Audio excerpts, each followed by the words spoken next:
We're ready? Yes. What is the Hebrew word for seven? Shiva? Yes. And Dropped it. if it is speaking of something feminine, then it'd be Shiva. If it's masculine, it'd be Shiva. So, one thing in our Western world, the number seven is just how many of something there is. 7 days, 7 miles from here to there, 7 books on the shelf, 7 houses on the block. Just how many of something there is. Remember, in Hebrew, every number has a meaning of its own. Every letter has a meaning. So Shiva doesn't just mean 7 things. It could mean that, but not necessarily. Abraham lived at a town called Beersheba, which is south of Jerusalem, about 30, 40 miles or something like that. And in those old days, it was right on the very edge of the desert. It would be almost considered the end of civilization in Israel. And you'll see sometimes in a reference to the land of Israel, you'll say everywhere from Dan to Beersheba. Dan was a town way up in the north end, not far from Mount Hermon. And Beersheba was on the very south end. After that was just the empty desert from there clear to the Suez Canal in Egypt. And so Beersheba was the bottom of the world as far as they were concerned. All right, Beersheba is 2 words, Beer and Sheva. What does Sheva mean? 7 What does Beer mean? wells. A well. So Beersheba could mean 7 wells, or it could mean the well of 7. Now think about this. Most villages, in those days Beersheba was just a little village. Most villages would have 1 well. That's why they'd build it around the well. That's where people lived. So, but if it had 7 wells, that'd be extremely unusual, wouldn't it? But if it's the last place you go to the desert, maybe people that do travel the desert had to stop and get water. Possibly. I don't know. If it was the well of 7, that's a strange name for a well. But you know, the Lord was called the King of Kings, the Lord of Lords. What if it was the well of 7? Now, 7 doesn't mean just the number 7. It means things that are perfect, things that are absolute. It's one of the most prominent numbers in the whole book, and it speaks of who God is. It's the perfect number. You look at that 3rd paragraph there, it can mean rest, it can mean being whole or complete, it can mean ripe, it can mean stability, it can mean holy. Think about, these are things that are relative to who God is. Remember the story of the woman that was met by the Lord in Samaria. As far as the Jews were concerned, Samaria was the bottom of the world. So Samaria could relate to Beersheba. Dan means the judge. Now remember, where's Dan? Way up the north end, up by Mount Hermon, almost to the very, what we'd call the top of the country. Daniel, the prophet Daniel, means God is my judge, or my God is the judge. So Dan refers to really who God is. God is the one who sets the order for everything. Where's Beersheba? Down at the bottom. It's at the bottom of the world. It's way down here.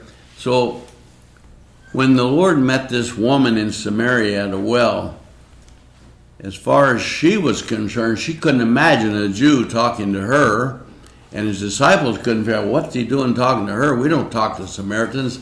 They're just the scum of the earth, and their country is nothing. So everything didn't seem right there to them. But John said, here comes the Lamb that takes away the sin of the world. Where did the Lamb go to take away the sin of the world? He went to the bottom of the world, didn't he? We went to the. You might say he went to Beersheba. And who lived at Beersheba? Abraham. Well, you look at my note there. Abraham at one time did. Abraham lived at Beersheba. And of course, Abraham is through the whole lineage of Israel, comes from him. And if you're related to, by the way, Abraham was the first one that was called an Ivrit. You know what Ivrit means? That's a Hebrew. What does a Hebrew mean? What's Hebrew mean? Crossover. One is crossed over. Abraham crossed over from Ur of Chaldees into the land. And anybody who's crossed over from death into life, which John said, if you're one of the Lord's people, you crossed over from death into life. What does that make you? Hebrew. Makes you into a Hebrew. So here's Abraham. He lived at Beersheba, the place of the wells. Now, if a place had 7 wells, well, would they be all right for water? Yeah. What if they had a well called the Well of 7? What would that mean? That's one well. One well that served 7? One well, What The does perfect- 7 mean? It's the perfect well. 7 means a relation of who God is. This is everything about God is 7. Oh, God. So if the well was called 7, would it be a good well? Yeah. How good would it be? Complete, Yes. It'd perfect. be an absolute Holy. perfect well. Now here's Beersheba at the bottom of the world as far as Israel is concerned. And yet, It has a perfect well. what was the perfect well? God. Remember the Lord told that Samaritan woman, yeah, you think about water. When she thought about water, what was she thinking The of? kind you drink, Her thirst. Which water was she talking about? worldly. Well, the water was in that well, they were right. It was one of Jacob's ancient wells. Was there something wrong with that well? No. Was it good water? Yeah. Yes. But there was a definite limit to it. The Lord said, yeah, you can drink this water, it's good for you, but you'll have to come back tomorrow and get some more. And you'll have to come back the day after that because it's only good for one day at a time. That's it. There's nothing wrong with that, but there's a limit. But he said, if you ask me for water, I'd give you water that's not good for one day. How good is it? It's perfect, complete. This water will never thirst you again forever because this is the well of 7. Now here the Lord comes to Beersheba, which is the bottom of the world as far as the Jews are concerned, but he makes it into the well of 7, which means instead of just coming here to get your daily ration of water, which you'll have to come back to day after day forever until you die, I'm going to give you water that you'll never thirst again. So can you see what Beersheba really is a picture of the Lord's work itself, Yeah, isn't he? living water. The Lord is the source and the wellspring of living water. So we look at creation. That's about 3 or 4 lines down. The days of creation mentioned in Genesis, the days 2 through 6 were marked with ordinal numbers, like the 2nd day, the 3rd day, the 4th day, and so on. But the beginning day and the finishing day were marked with cardinal numbers, which is not a number of an order, but they have a special meaning. They have special titles. The beginning day was not called the first day, it was called day 1. If it was the first day, if you said anything is first, then by implication, There has to be a there's second. got to be a third, second. If there's a second, there must be a third. Is God the first God? No. If he were the first God, then there would be following gods. He's 3 God. And when you have the beginning day, how many beginnings do you have? Just one. You can't have the first beginning because there would be then a second beginning, a third beginning, and so on. When you have anything beginning, once you've done the beginning, I don't care what, if you're going to bake a cake, you do something right at the beginning. Maybe you turn on the kitchen light. I don't know what you do to start with, but once you've begun, you don't begin again. That's done with. Now you go on to the second thing, the third thing, and go on.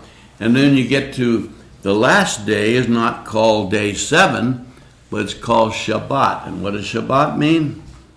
Rest or stop your ordinary work. Yeah, it really means cease or stop.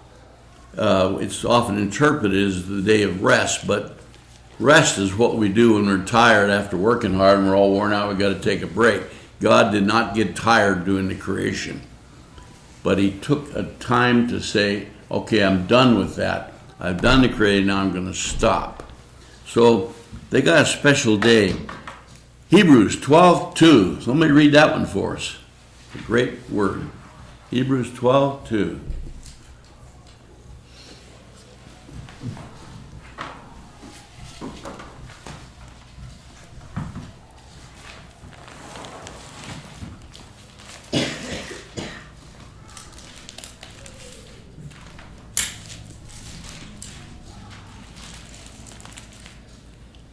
Let us fix our eyes on Jesus, the author and perfecter of our faith, who for the joy set before him endured the cross, scorning its shame, and sat down at the right hand of the throne of God. Okay, what's his title? Author and The author and finisher. Perfecter of our faith. What did he do once it was finished? He rested. It doesn't say he rested.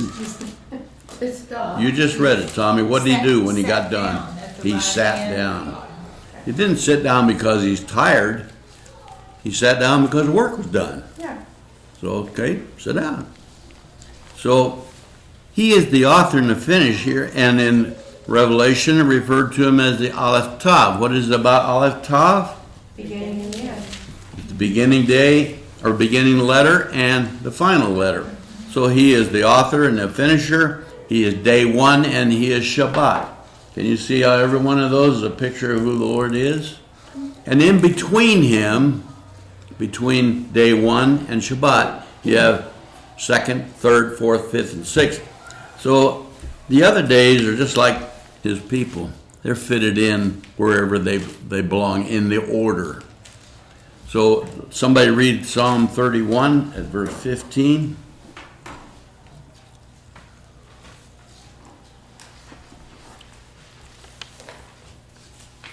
My times are in thy hand. Deliver me from the hand of my enemies and from them that persecute me.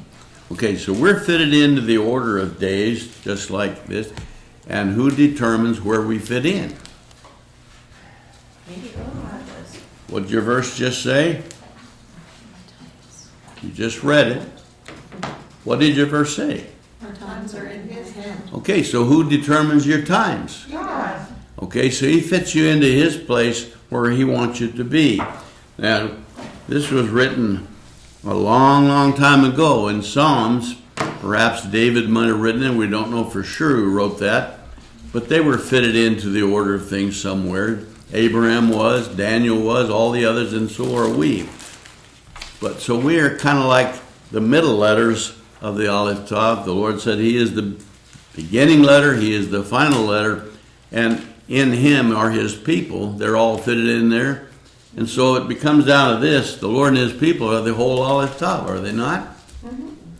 Okay. And we're going to look at some things where the number 7 is used. And of course, there are many, many. How many supposed references to 7 would you find if you choked them all out? Multiple. Yeah. Multiple. So we'll just look at a couple of them here. 2 Chronicles 7. Could I add something about that? I'm trying to find it because it's one of my favorite verses. I almost have it memorized. It says that God, created us at this time and this place because he knew that we most likely seek him. It's just like he puts everything in order. It's the same thing you were talking about earlier, even for us. Yeah. Okay, who's got Second Chronicles 7, verse 1 through 3? Since we have these promises, dear friends, let us purify ourselves with everything that contaminates the body and spirit, from everything that contaminates body and spirit, perfecting holiness out of reverence for God. Make room for us in your hearts. We have wronged no one, we have corrupted no one, we have exploited no one. Do not say this to condemn you. I do not say this to condemn you. I have said before that you have such a place in our hearts. Is that 2 Chronicles chapter No. 7? No! I'm sorry. that's- Nice verses, but they didn't have much to do with it. Second Chronicles, that's Oh, that's the other way. a long ways back. Yes. When Solomon finished praying, fire came down from heaven and consumed the burnt offering and the sacrifices, and the glory of the Lord filled the temple. The priests could not enter the temple of the Lord because the glory of the Lord filled it. When all the Israelites saw the fire coming down and the glory of the Lord above the temple, they knelt on the pavement with their faces to the ground. And they worshipped and gave thanks to the Lord, saying, He is good, His love endures forever.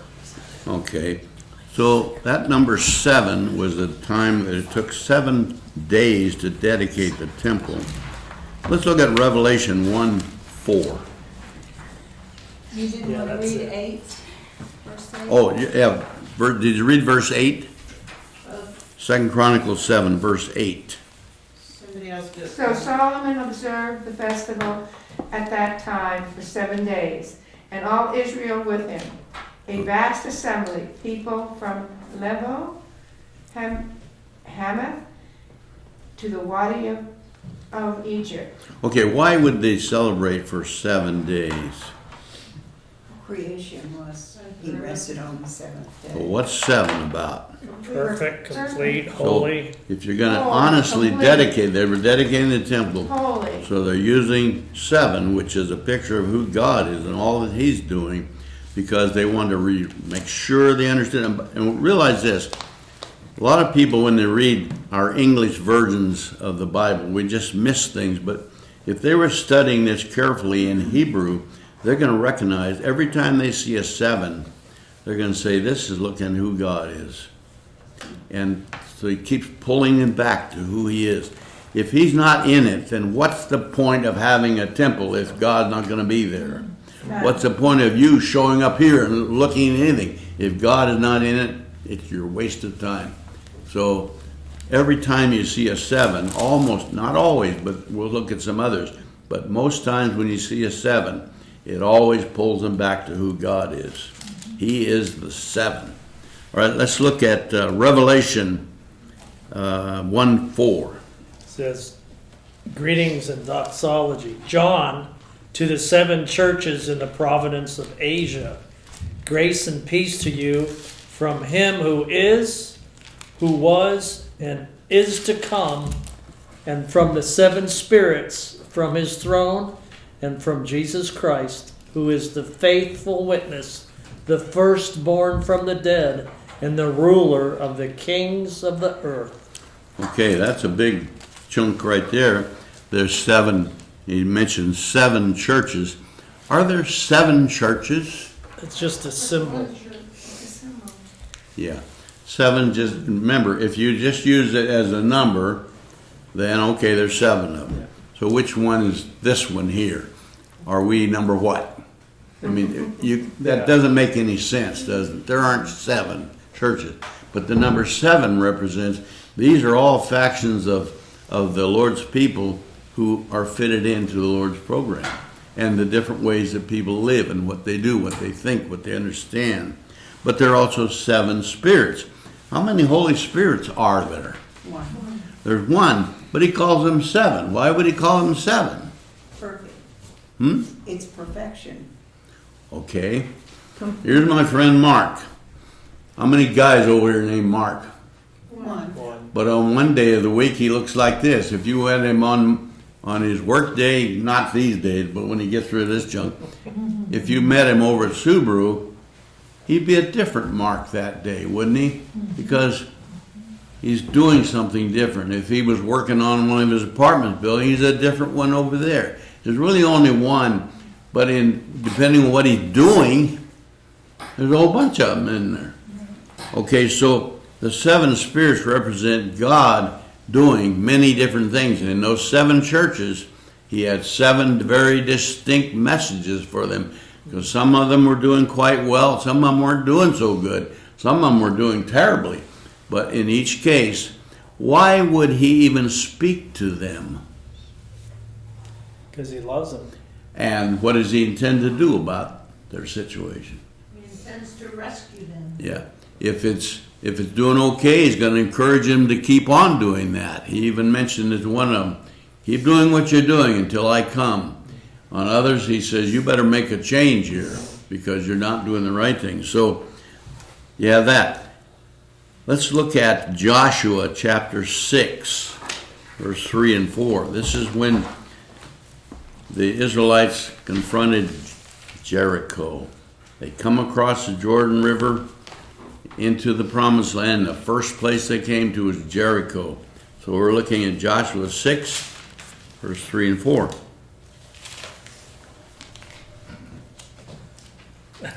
March around the city once with all the armed men. Do this for 6 days. Have 7 priests carry trumpets of ram's horns in front of the ark. On the 7th day, march around the city 7 times with the priests blowing the trumpets. When you hear them sound a long blast on the trumpets, have the whole army give a loud shout. Then the wall of the city will collapse and the army will go up, everyone straight in. Okay, you got several sevens there, didn't you? Yeah. 7 priests, 7 trumpets, 7 days, 7 times around. And who was to march around? The people. Who's to march around? You just read it, Gene. Well, Who? it said the men. Which men? All the armed men. The armed men. These Oh, are fighting. soldiers with weapons. Which weapon are they going to use to tear the wall down with? They're gonna use God. I mean, God's gonna use them and their voices. So who's going to knock the wall down? God. That's number 7, isn't it? Number 7 is going to take the wall down. But they are to be armed, weapons. What for? What do they need weapons for? The wall, they're not going to knock the wall down. To scare them. Huh? To scare them.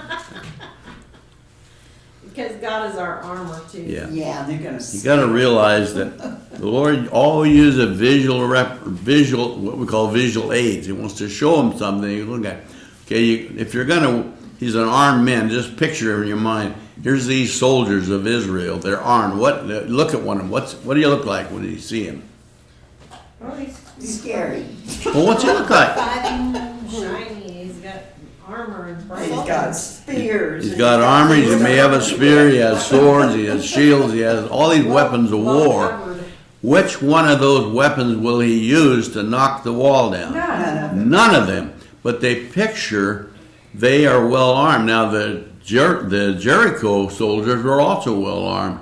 What were they going to use to defend their city? The Same kind of spears and the arms. They swords. thought they would be able to use their weapons, but how much did their weapons do for them? None. Now, remember we read a long time ago the story about Nehemiah who went back to rebuild the walls around Israel, around Jerusalem. And when he came to the walls that had been torn down, when Nehemiah came, there was so much rubble there he couldn't even get in on his horse. He had to get off and climb through the rocks to get to it. If you go to Jerusalem today, you go around the old city where the walls have been rebuilt, you're going to see stones laying all over the place, big round columns and stones where they've just been laying there for hundreds of years from where they fell. But imagine the entire wall collapsing and being broken down. There was so much rubble that Nehemiah couldn't even hardly get back in there. But now it says when the wall of Jericho fell, they went straight in. Why didn't they have to dodge any rocks? Because God prepared the way for them. The rocks became sand. Yeah, when God knocks a wall down, there's no rocks left laying around. They just blow away in the wind. I think he just ground it to dust and the wind whipped away. When they went in fact, archaeologists have gone to Jericho since, and there is no evidence there that there ever was a wall around Jericho. No evidence of any wall. But what do you think, there was a wall? Yes. In fact, you described it was a big wall. It was a tall wall, And and it it was was so thick. thick they could ride it.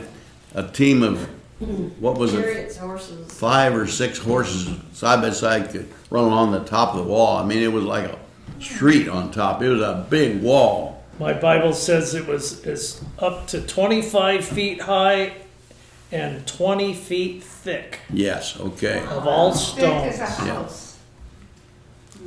So if everything was done according to human things, they'd find scads of evidence that there was a wall. But they go there these days, nothing. There was never any wall there from what they can see. Well, I'll just tell you, when God knocks a wall down, he knocked it down. So, say again? I said, you said when God knocks a wall down and I finished, he does it thoroughly. There you go. All right. So, all we can see by this is that those sevens, when the priests blew the trumpets 7 times, did that knock the wall down? No. When they marched around the wall every day for 7 days, did that knock it down? No. When they gave a shout, did that knock it down? What knocked it down? God. Spirit of the Lord. Purely God. All they're doing, these sevens, where it was a constant acknowledgement, it is God who's doing this. Matter of fact, when they went around, if they weren't into believing God, they would wonder, what's the point of this? You can't tear a major wall down by just walking around it. And they can put all kinds of theories about what happened. I can tell you there's only one thing that tells you. God himself, with his great number 7 power, pulled it down. Nothing that anybody else did. All they did by marching around, by blowing the trumpet, by giving a shout, was simply acknowledge it is God who's doing this. That's the acknowledgement. Okay, let's look at 2 Kings, chapter 5, verse 10. 2 Kings 5:10.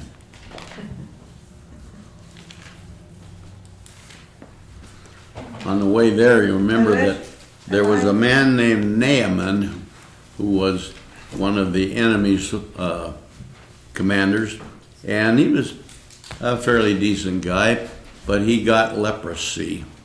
And of course, in those days, the disease called leprosy was a death stroke to anybody. They could never even, they were outcast, they couldn't do anything. He's a general of their army. He has to be able to contact his soldiers, but he's got leprosy. Now, there was a servant girl who had been captured as a slave. She was from Israel, and she gave an indication to Naaman's wife, if my captain here, or my master, would go to Israel, there's a prophet there who could do something about his problem. So she relayed that message. Now, who gave that slave girl the idea to do that? God. What's his title? 7. 7. The 7 told him to do that, okay? So she told the master's wife, which related, so Naaman somehow accepted that. He decided to go do it.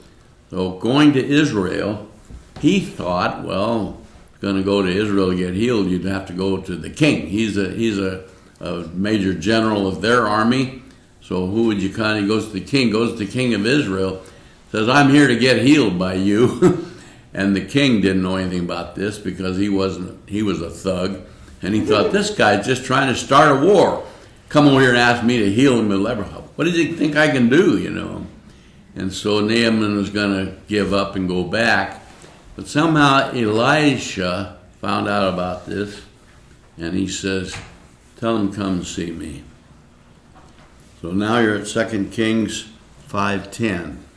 Elijah sent a message to say to him, go wash yourself 7 times in the Jordan, and your flesh will be restored, and you will be cleansed. Okay, so when Naaman came to Elisha's place, now Elisha was the prophet, and Naaman would come to his house. At this point, who would he expect to talk to?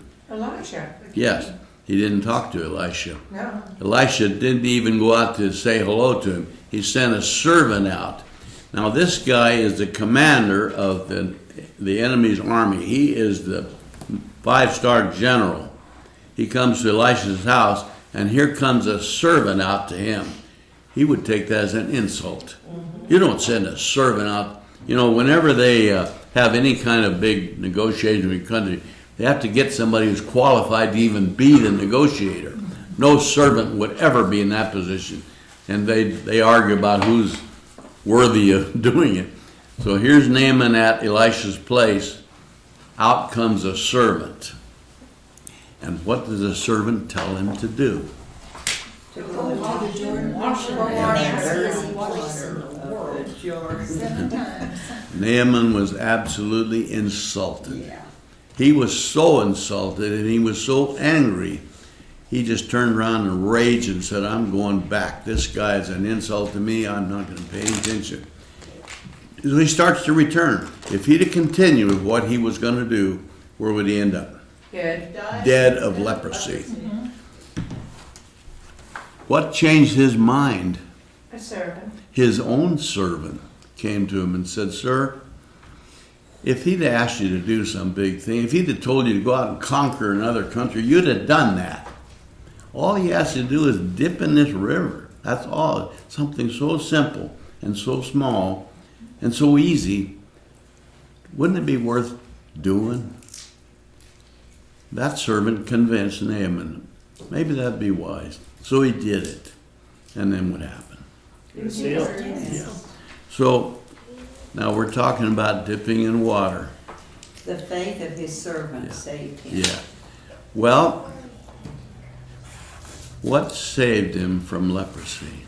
God. God. His faith. But if the servant had not,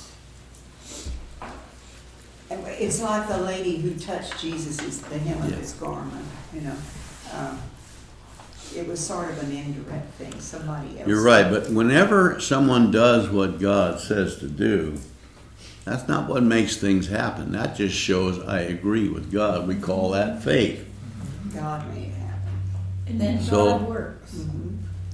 It wasn't the water, the Jordan River. You can dip in the river anytime you want. That's not going to take your disease away. But when God says do it, you do it. All that doing it says I agree with God. What took away the leprosy? God did. Obedience, his obedience to God. God took it away. Yeah. God himself, the seven. It's always the seven that takes it away, see. God is the seven. That's what takes it away. All the other things that people do. You know, we'll see in this next thing, the Pharisees, when they look at Shabbat, now what does Shabbat mean? No work. Stop. It's stop. It doesn't mean no work. That's their interpretation. The Pharisees said it means no work, no anything. If you do no work at all, your heart would have to stop beating. You couldn't breathe. You couldn't breathe. You couldn't even open your eye. You couldn't do anything if you stopped doing anything. The Pharisees said you can't do anything. So here's a guy who had been healed of lameness. He'd been lame all his life. And the Lord said to him, pick up your mat and walk. So the mat's a little old rug on the rocks that he laid on. Pick it up and walk away. The Pharisee said, he's doing something.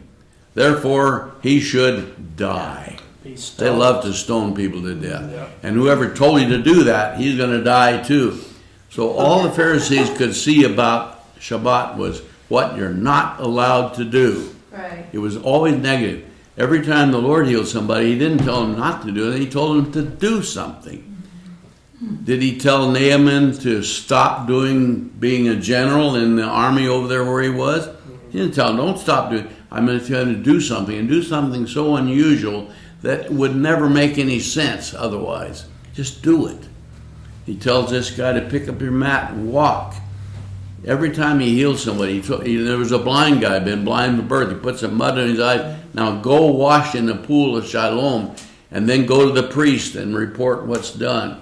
Do this, do this, do this, do this. Which one did he tell them to not do something? He didn't. It's not. But the Pharisees, their whole concept of the Shabbat was, you can't do this, you can't do that, you can't. If you do any of that stuff, you die. The Lord never told them don't do things. He said do it. So can you see the difference? The Pharisees' idea was just negative. You know, I've heard people say they don't want to be a believer in the Bible because it just takes away everything. You can't allow to do anything. Their idea of a religion is what you're not allowed to do. The Lord didn't say, I didn't come to save you to tell you what you're not allowed to do. I came to save you to tell you what you can do, what you should do, what you must do to have hope. And so Take a look at Mark chapter 3, not this Mark, the one in the book. Mark 3 at verse 4.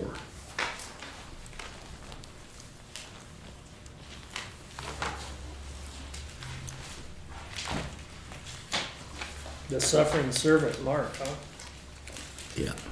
Then Jesus asked them, which is lawful to do on the Sabbath, to do good or to do evil, to save life or to kill? But Yeah. they remained silent. Yeah. See, the Pharisees said, you're only allowed not to do anything on the Sabbath. You can't do this. If you obey the Pharisees, what are you doing? Nothing, not God. Oh, yes, you are. You're not obeying God, that's for sure. You're not letting God work. Well, read Mark that again. Then Jesus asked them, which is lawful on the Sabbath, to do good or to do evil, to save life or to kill? Okay, you got, when he says, you can, which one? You can do this or you can do this. If you do this, the first thing, what do you do if you do this? Good. What do? You do good. Okay, Save if you life. do that, what do? You Harm. do evil or you kill. Kill. Okay, so the Pharisees took a choice. What did they choose? Nothing. Oh, yes, they kept did. their mouth shut. What did chose they to choose? kill. They chose to kill. They chose to kill. So you only got two choices. Either do this, save lives, or do this, kill. I came to save life. That's what it is, the Savior. What did they say you should do? Kill. Kill. That's where they were. Can you? Well, but, and wouldn't it be not only to physically kill, wouldn't it be where Jesus is saying heal, that's doing something, just by the fact of keeping it in the negative, not healing is their way of killing. of Sure. Not doing something. Well, if someone has got a fatal disease, which they often did, if you don't do anything about it, what happens? Die. And the Pharisees said you can't do anything because it's Sabbath. You can't save. If you save them today, that's a work. So then we're going to stone you to death for saving. Can you see the silliness of all that? Lord said, I came to save. What day does he want to save somebody? Today, now. Yeah. Only on Sunday through Friday? No, he doesn't do that. The Lord says today is the day of salvation. Now is the accepted time. And so, but the Pharisees said, no, today is not the day of salvation. Today is don't do anything day. Their interpretation was out of order, wasn't it? And if you don't do anything about someone with a fatal disease, if you don't do anything about getting the lady out of the burning car, what'll happen? Should die. She dies. Well, it's Sabbath. We can't get her out. Come back tomorrow morning after Sabbath, then we'll get her out of the car. Too late. You see how their view of everything they were in a killing thing. Now, they didn't physically kill somebody, although they sure did a lot of stoning. They were willing to do that. But even by their attitude, they were bringing death down on people.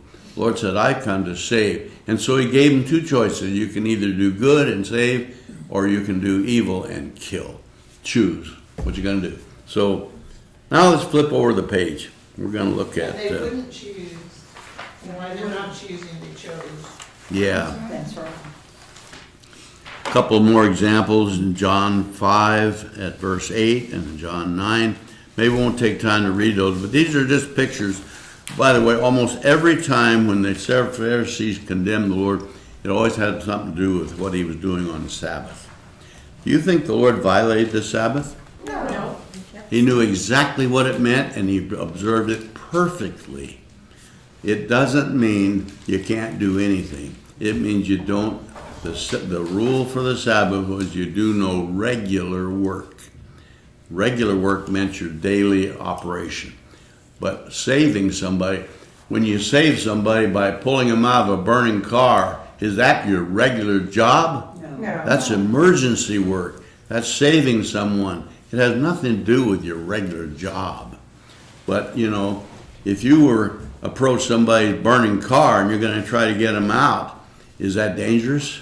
Yeah. Yes. Could you be hurt? Yes. Yes. Both you and the lady could both die, so you're risking your life to it. and you could get injured. Even if you get them out, you might cut yourself up, you walk away with burns and everything else. It's not an easy job, and according to the Pharisee, that would be absolutely forbidden for Sabbath day. You can't do that. You got to just let them die. That's how they saw it. Okay, so you look at that second line on the second page. Yeshua did not come to condemn, but to save. 2 Corinthians 6:2. Let's look at that. Can we, since we're in John, there's another phrase past what that 5:4 it says. My Father is always at work on this very day, and I too am working. Yeah. So there, he just proved it right there. Yeah. And of course, this is emergency work. This is Rescue. getting people out of a burning car, what it is. So now we're at 2 Corinthians 6:2. 2 Corinthians For he 6:2. says, in the time of my favor I heard you, and in the day of salvation I helped you. I tell you, now is the time of God's favor, now is the day of salvation. Okay, so what day is the day of salvation? Every day. Today, Except Sabbath, right? no. Every day. It has nothing to, you cannot find the day of salvation on a calendar, can you? No. There's no day marked that way on a calendar. So today, you know what the Hebrew word for today is hayom. Hayom. Ha means the, hayom means day. When they say today, they say the day. So today is the day. And the Lord said, this is the day of salvation. So what day is Salvation Day? It's today. So, you know, you can't live tomorrow. That's not here yet. And you can't go back to yesterday. That's past. What day do you live? Today. You always live today. If you're going to be saved, what day are you going to be saved on? Today. Everything that happens today. And so the problem with the Pharisees, they kept looking at their calendar, see? And if it isn't marked on the calendar, then you can't do it. So can you see what a simple and wicked way they had of looking at things? Okay, let's look at the letter Zayin now. Zayin is the 7th letter in the alphabet, has a numerical value of 7. Remember, every letter has a meaning to it. How do you pronounce it again? Zayin? Zion? Yeah, Zayin. So Zayin can mean a plow, or a weapon, or a sword, or armor, or to cut, or to feed, or something that's complete. Now, You left out the word adorn. oh, did I? Yeah, it could mean adorn.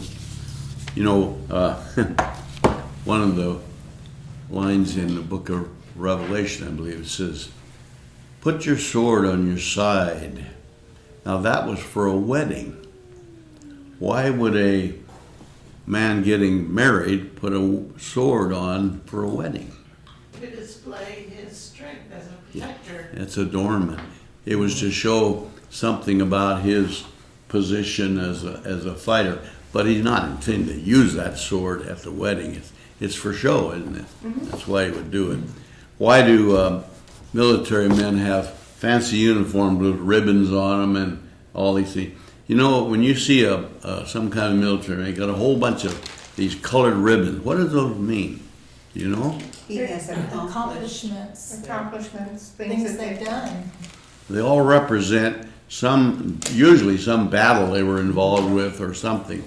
So they're kind of like a memento to what they do in military. But that weapon or that ribbon on his thing, he's not going to go out there and use that as a weapon. It doesn't do anything. It's just to show who he is, what he's been involved with. And when you see it, you show respect because you know that they have That's right. Yeah. served. Yeah. In Scotland, at a wedding, the groom has a dirk, a knife in his sock. Has what? A dirk, it's called a dirk, it's a Knife. knife, Yeah. and he keeps it in his sock. They don't use that every day, but it's the same principle Yeah. of showing his strength. But he does it on his wedding only, unless it's going into battle. That's right, that's good. Maybe, So- maybe it means when you get married, you do have a battle. This is to carry me through the battle of life with my sweetheart. But We a will whole, have some battles. a whole lot of this military stuff is pure show business because there's a lot of psychology in warfare, isn't there? Yes, there is. If they didn't ever wear a uniform, didn't have any of these symbols or anything, they'd lose a lot of their clout because that has a great deal to do with it. Well, we began that with our kids when they're children in scouts and different things because they get different symbols, different badges for things they've accomplished. Sure. And which one is the top? The Eagle Eagle. And by the time you get to be an Eagle Scout, you have lots of accomplishments and a big sash with lots of Yeah. things on it. And Yeah. really, that's to be admired. It is to be admired. People wear that Yeah. for our Well, so appreciation. some of the things that the Lord uses like that are just for encouragement, to kind of remind you of who you are, and who you belong to and the power that's behind you. A military uniform doesn't give them any strength, but it makes them feel like I belong to this unit. They have unit mark, all kinds of symbols on there to tell you where you fit into this thing, It all has a way of lifting you up. When people just go into some kind of a situation without any kind of uniform or anything, you can't tell who's who. It's more like these mobs that we see reading about in the news every day. They don't wear uniform. They just in there beating up everything and everybody. You don't even know who the good guys are, or who the bad guys are. It's kind of hard to tell. But when you have uniforms and symbols, it marks everything for where it belongs. Well, notice down there in the middle of that last word, the first verse in the Bible has 7 words with 28 letters. Now, that may be called trivia. Do you think there's any trivia in the book? No. What do we mean by the word trivia? It doesn't Just matter. little facts here and there. It's something that's sort of interesting, but it's not very important. Right. Well, they are important because remember what's 7? Always remember. 7 is a picture of who God is. So when someone who understands Hebrew and who's really interested in studying, you read that first verse, you know what the first verse is? In our English translation, it's in the beginning God created the heavens and the earth. That's the first verse. What's in the Hebrew? Bereshit bara Elohim et Hashemayim va'et Okay. haaretz. I'm sure that none of them could hear what you said. Say it again. Bereshit bara Elohim et Hashemayim va'et haaretz. Okay. So that's the Hebrew words that just simply means in beginning, God, who is Et Aleph Tav, created the heavens and the earth. That's what it comes down to. So, but if they read that, they said there's 7 words there in that. So what is 7? God. Complete. So it immediately pulls you into a thought about who God is. 28 letters is 4 times 7. What's 4? Number 4 is door. 4 is the door. Doorway and opening. And the Lord said, I am the door. So 4 is a picture of the Lord himself, who is the way to get into the God's truth. So 4 times 7, this means not only just God being God out there, but he's also the doorway into life. So someone who really thought about that and recognized it, it just, even reading that very first verse would pull you into contact with who God is. And when they would go in on a Yom Kippur, remember what we just got through Yom Kippur a few days back? What's Yom Kippur? The Day of Atonement. So the priest would go into the holiest of all, back in the back part of the tabernacle on Yom Kippur, the only day of the year anyone ever went in there, and he would sprinkle blood on the mercy seat 7 times. Now, of course, the blood, sprinkled blood, what has that got to do with? It was there, they rolled forward every day. Life is in the blood, or a sacrifice, or Keep going. Where are we going with this? What blood are we talking The about? blood of the Lamb. Yes. Yes, yes. Now, of course, The they sacrifice. symbolized that or pictured it by a sacrificial lamb. But the sacrificial lamb, it says in Hebrews, the blood of bulls and goats and other could never take away sin. Does that mean there was something wrong with them? No. But it meant if you thought that sacrifice, that lamb or that dove or whatever it was, if you thought that took away your sin, you just made that thing into an idol. Because it can never do it.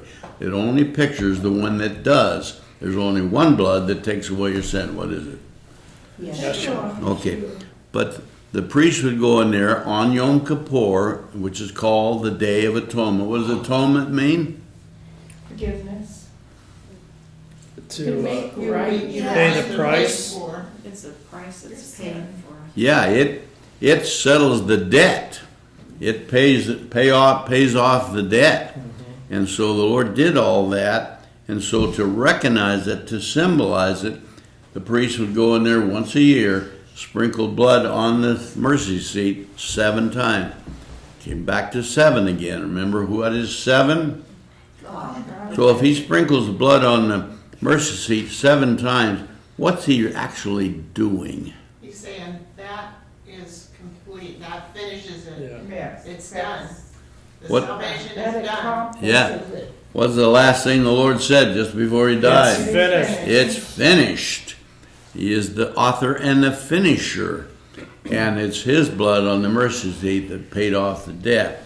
I think you could translate that accomplished, Yeah, that would work. Yeah. because, which actually says a little bit more than finished, because finished can be misconstrued as Yeah. done, nothing more, nothing else happened.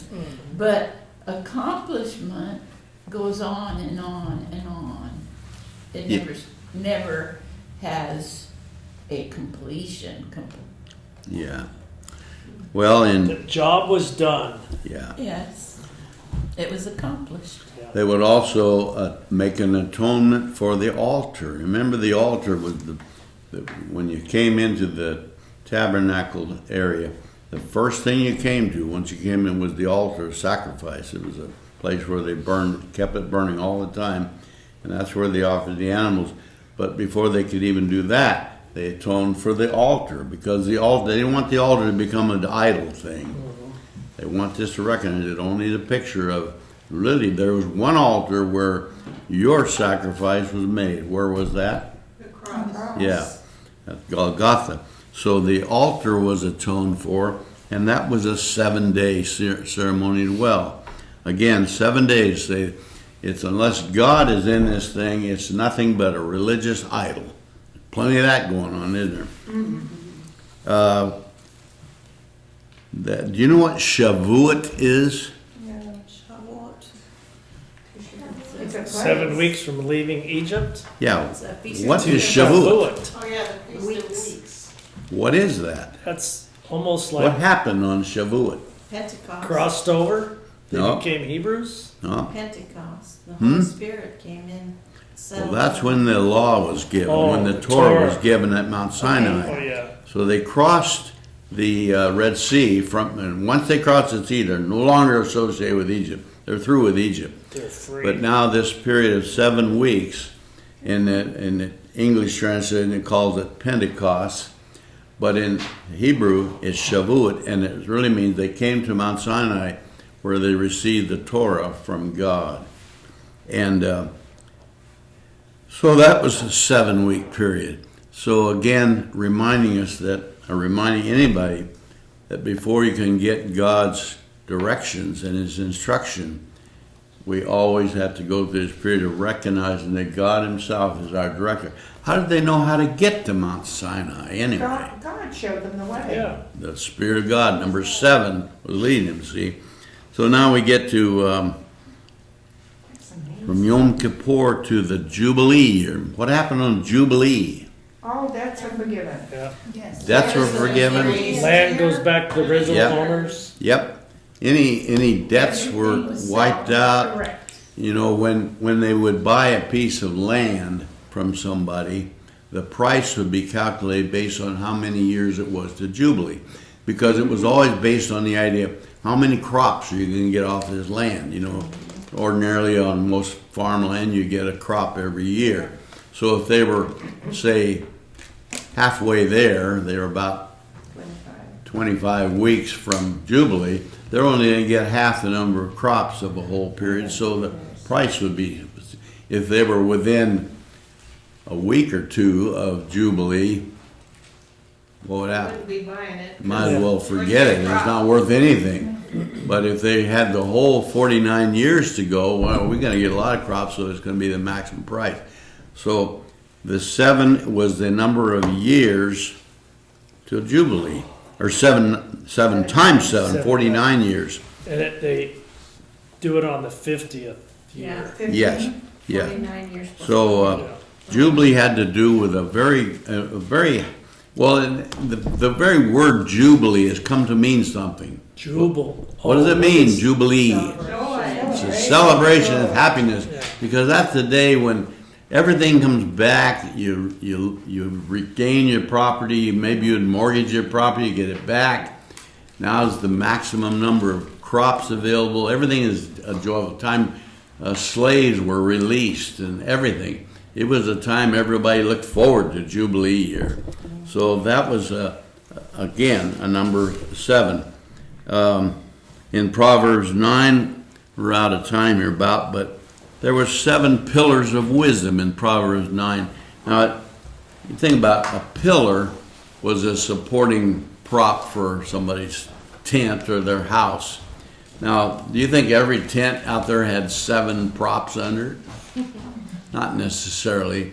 What is 7 again? Yeah. And so there again, wisdom. There's not 7 different kinds of wisdom, but remember, wisdom 7 means everything is perfect, everything is complete.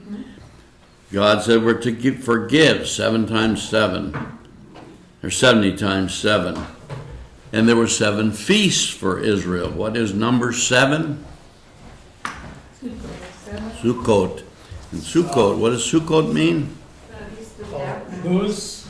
Yes. And what's so special about that? Go and camp out in your, They remember God wandering in the wilderness. their When they were walking through the wilderness for 40 years, how'd they know where to go? Now, if you went out to where they were when they did that, you'd find the most desolate, forsaken desert there could ever be. Not a sprig of anything growing, no water. I mean, anybody out there would die. But they didn't die. They survived. Matter of fact, they walked, and their shoes for 40 years of hiking in the desert never wore out. Their clothes never wore out. How many of you are wearing 40-year-old shoes and they're still in good shape? But if you'd have been hiking for 40 years, you couldn't possibly do that. But they didn't wear out. Why not? I provided. Because God is with us. What does Emmanuel mean? God is with us. Yes. So Sukkot is a Feast of Tabernacles, and by observing that, they're really saying the reason we survived is because God is with us. You know, the angel told Mary that the Savior would be called Emmanuel, which means, and it translates for you, it means God with us. Nobody ever called him that. No prophet did, no priest did. The apostles never referred to that. You never read one place where anyone called him Emmanuel, but it says that's what he'd be called. Was the angel wrong? No. Well, here's what it is. When you observe Sukkot, by recognizing that the reason we survive is because God is with us. If you say, the reason I'm able to live is because God is with me, you're calling him Emmanuel. If someone says to you, how are you? How many times does somebody say to you, how are you? Every time. And what's the standard answer? Fine, how are you? Yeah, fine. How are you? Oh, I'm fine. So we're both fine. Which one of us said anything about God being with us? But if the reason we could say, the reason I'm surviving is because God is with me, that's what Emmanuel means. It doesn't mean just saying words. It means your heart attitude that you recognize my life is because God's with us. If you ignore that or don't live in, you're not calling him Emmanuel. Well, I was driving on the base one time, and they always check your ID. And so whenever I went up there and I gave it to him, and, he said, "How are you?" And I said, "Just fine, thank you." And, I said, "How are you?" And he said, "Blessed." Yeah. That's neat. Then you say, I wish I'd said that. Hey, Jim? Yes. What festival is where they're sorrowful, they're, Yom Kippur. Yom Kippur. okay, The so saddest it's day in history. Day of the saddest day, but Saddest they day. recognize that God is the only way they can get through life, but they're sad, that should be a happy time. They're It's recognizing also the need to recognized as the repent. happiest day. It's called for repentance. It's a so- what? It's also recognized as the happiest day, Yeah.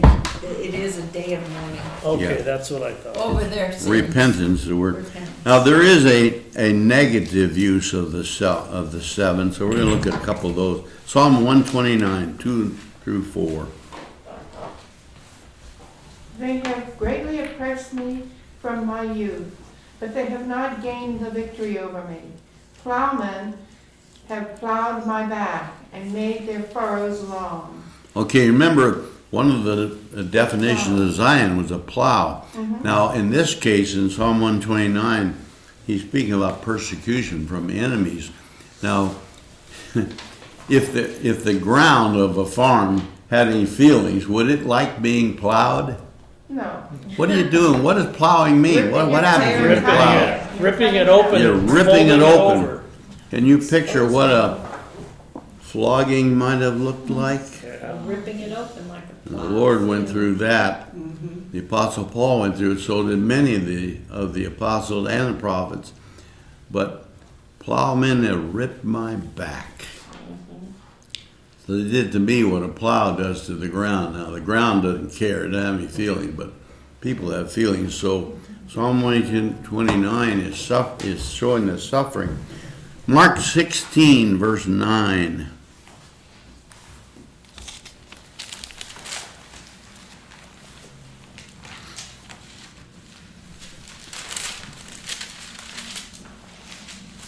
When Jesus rose early on the first day of the week, he appeared first to Mary Magdalene, out of whom he had driven 7 demons. Okay.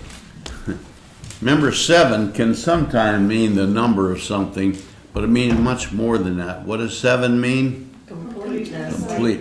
This woman, Mary, who was from a town called Magdala, that's why she's called Magdalene, really was demon possessed.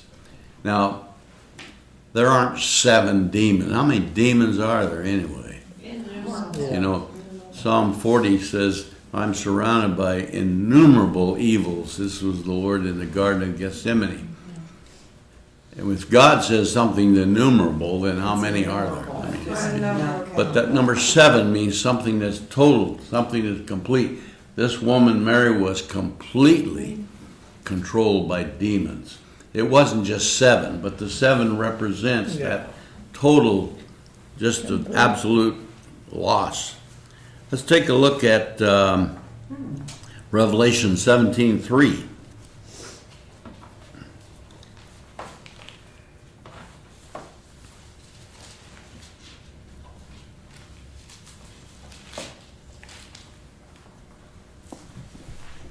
Then the angel carried me away in the spirit into a desert. There I saw a woman sitting on a scarlet beast that was covered with blasphemous names and had 7 heads and 10 horns. Okay, 7 heads. Heads, of course, are a head is what all your control and your thinking and everything else comes from that.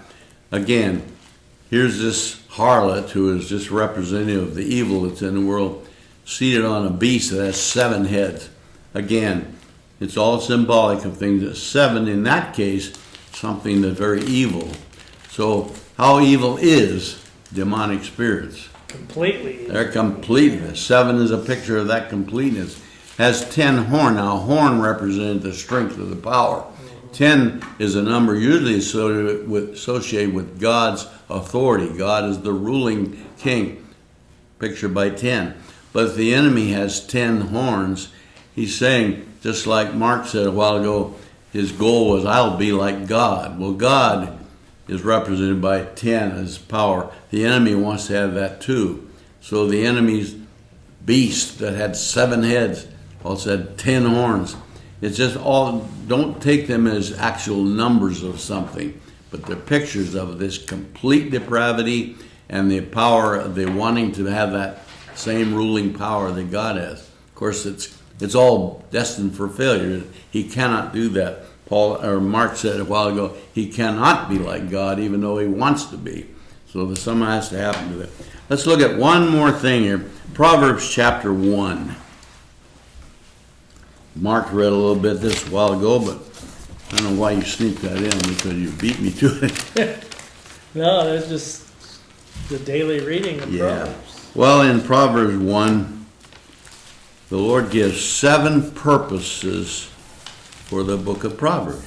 7. If you count them up, there's 7. And all of them are to show us who the Lord is.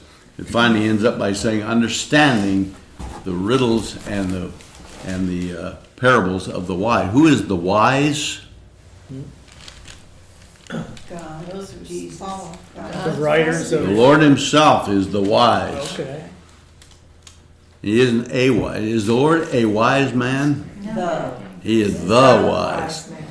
So the Proverbs, the truths that come out, come from him. They don't come from people. All we can do is relay what he has already said. But when people come up with, hey, I got a new idea for you, I'll tell you what's wise, we're into trouble when we do that. The Lord says it. So he says the purpose of Proverbs is to understand that, to get it, to learn how to live 7 times.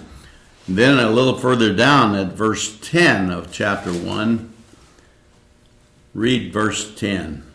There will be a garland to grace your head, and a chain to adorn your neck. My son, if sinners entice you, do not consent. That's Verse, fine.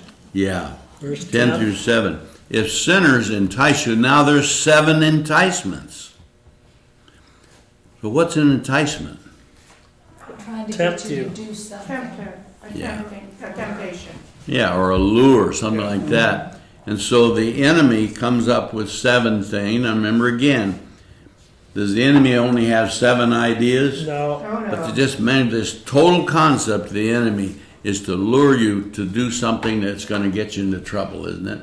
So he said, if the sinners come to you with these things, and there's 7 of them listed, don't do it. Did he say you cannot do it? It says don't. When he says don't do it, what is he saying? Do not. It's Do forbidden. not give in, he says. It's saying forbidden. it will harm you. Yeah, and he's also saying you've got to make a choice here, don't you? Everything is a choice. See, if he tells you not to do something, he doesn't say I will not allow you to do it. If he says I will not allow you to do it, then what'll happen? You won't be able to You can't do it. Yeah. If he says do not do it, he's telling you choose.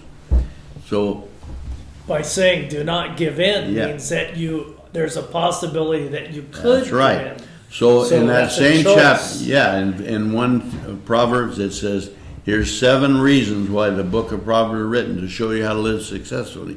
The enemy will come at you with 7 enticements to lure you off the track. Again, 7 has nothing to do with a number.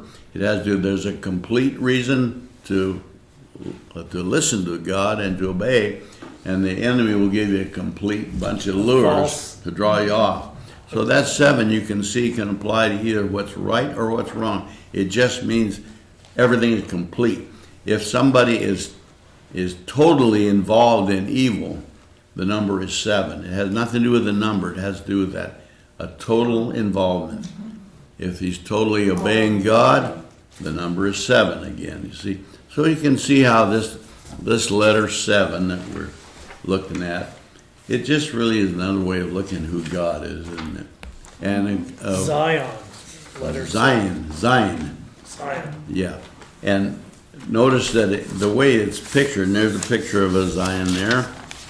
It can look like a tent peg. It can look like a sword. You know Oh, yeah. what's the purpose of a tent peg? To hold, attach. Yeah. ties it down to the ground so the wind doesn't blow it away. And so Zayin is a protection for it. See, a sword is normally an offensive weapon, but it also is used to protect us from an enemy. So Zayin is a protection. It is a weapon. It is a picture of strength and of power and so on, and authority and all those good things. So whenever you see 7 now, from now on when you're reading a book, it doesn't just mean a number of so many things. There's 7 houses on this block or something, or 7 books up on the shelf. That's not what it means. It means this is what everything is. It's the total completion of it. So when you read your book and you come to number 7, think, what is he telling us that's absolute and total and perfect and everything? You see how you get more out of it? We're supposed to forgive 7 times 70. Yeah. See, if you took that literally, it means 490. Okay, so you read, I forgive him 490. What happens at He's not gonna 491? get forgiven. I condemn him. No, that doesn't mean. It just means unlimited. Yeah. If the Lord's mercy to you is, if he tells you to forgive 7 times 70, what does he do? He forgives more than that. Yeah.